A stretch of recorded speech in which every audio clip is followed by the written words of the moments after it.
Om Namo Bhagavate Vasudevaya.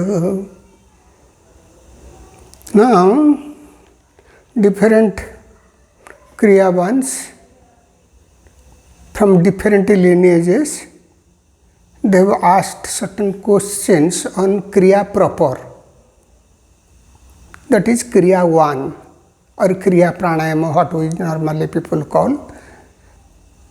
We generally say Kriya or Kriya 1. Around 9 questions. I will read these questions and answer. Already I have answered these in my videos in detail, but somehow people are not getting it. The first question is, in all the steps, we concentrate on certain center and take a deep breath. But should we start taking breath from that particular center or each time freshly from Muladhara?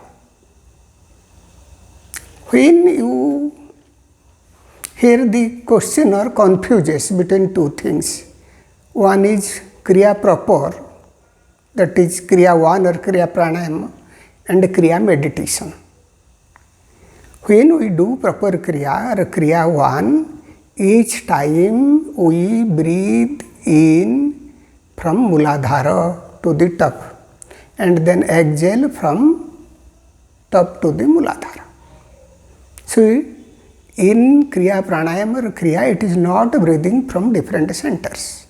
It is always from Muladhara to Sahasrara or Sahasrara to Muladhara.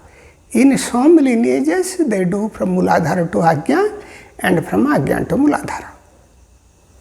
When we do the Kriya meditation, at that time we take it from each center.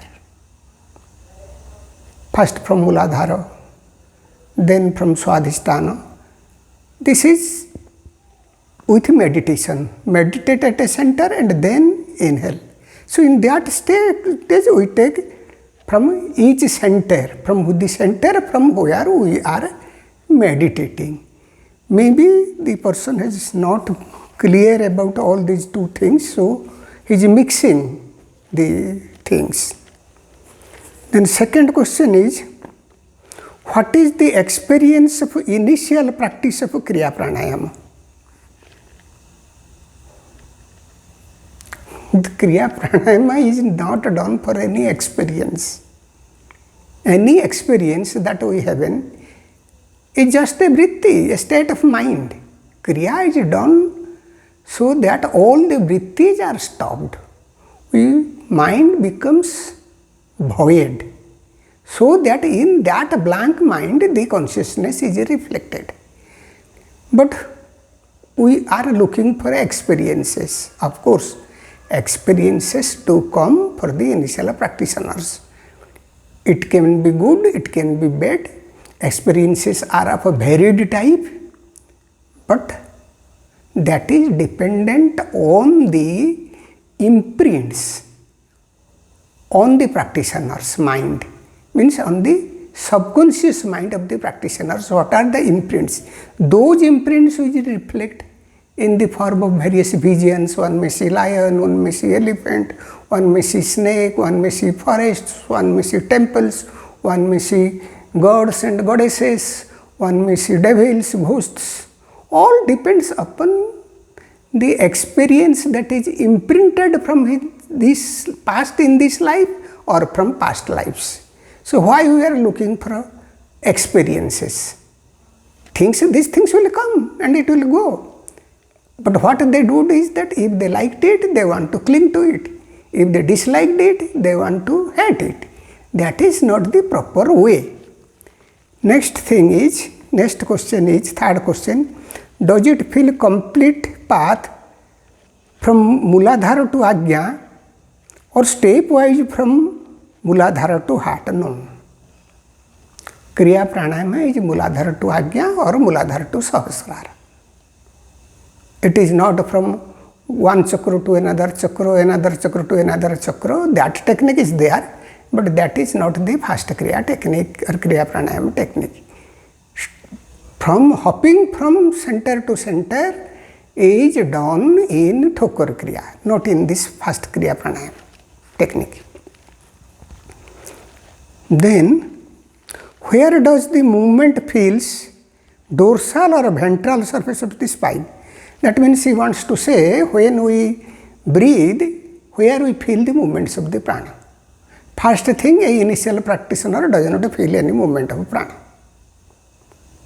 Simply has to concentrate, move the concentration along with the inhalation from bottom to top and top to bottom.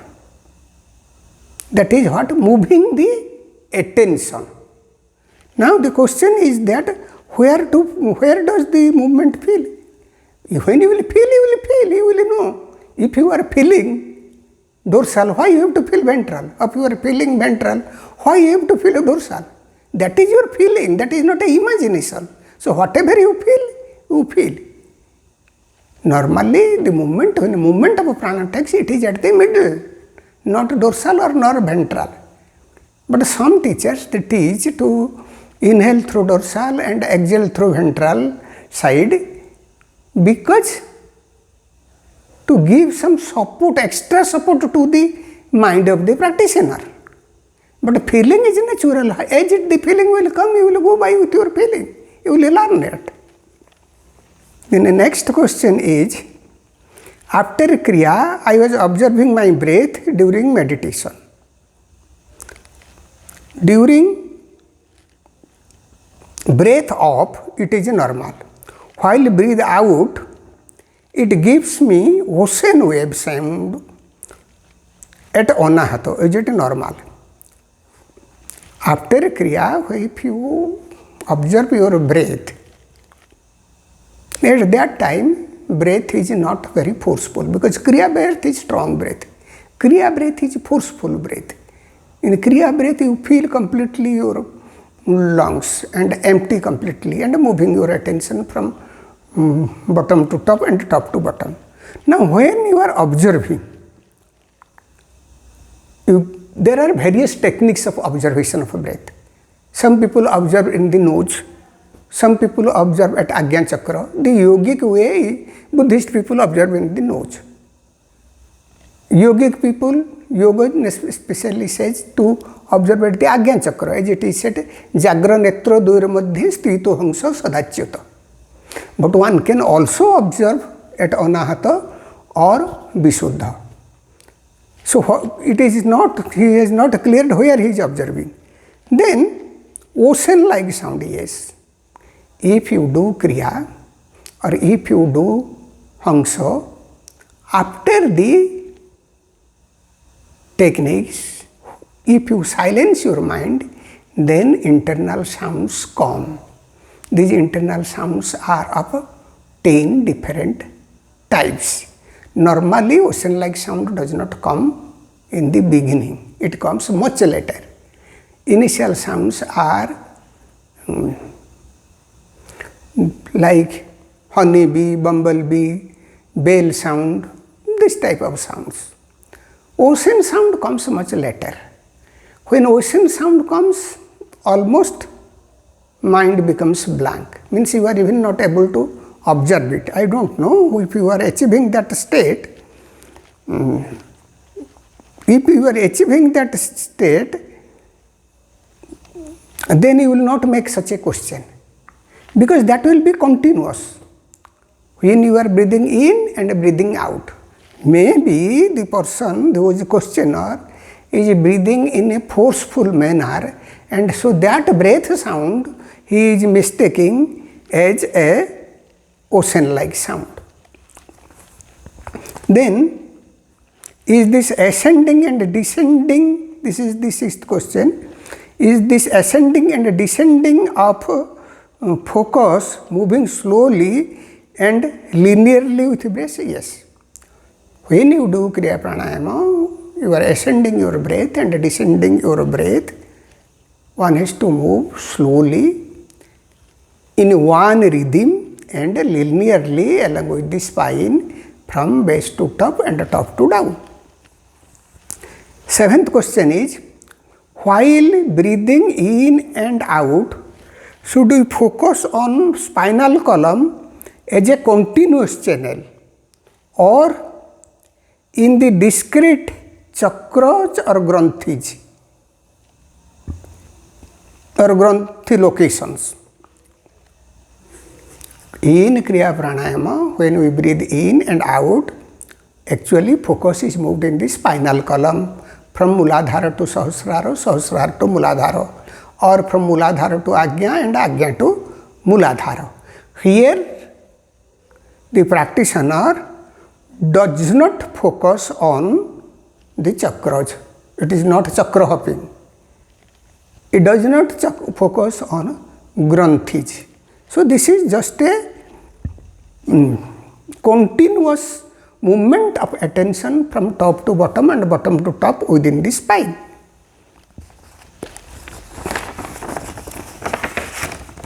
Then, after breathing fully, this is the 8th question, after breathing fully in, should we refrain the breath?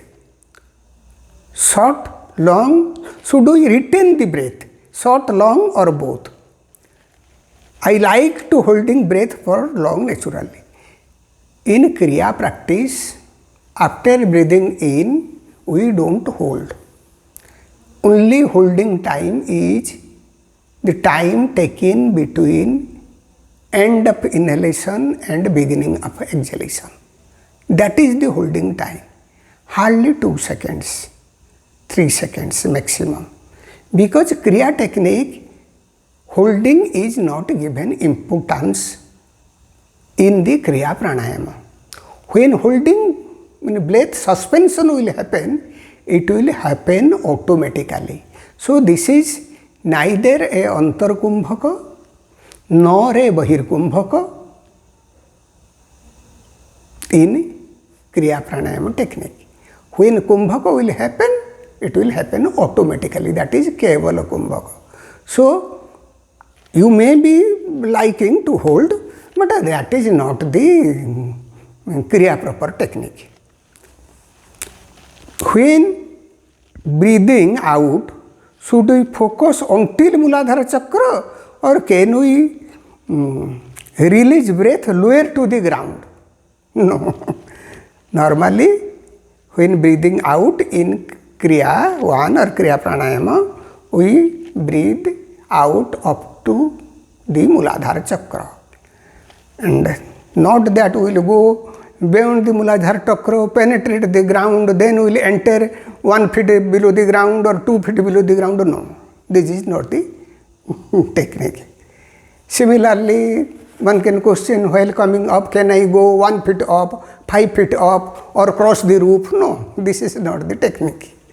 Anyway, I think I have answered all the 9 questions that came recently, but I will again to say that please do consult your Acharya, your Guru, your Pathfinder, your Margadarshak.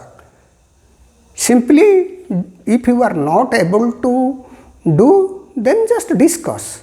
Not that you go on your own. Or you go to the Shastras, find out what the Shastras speak about a particular technique. You follow that. Om Shanti, Shanti, Shanti.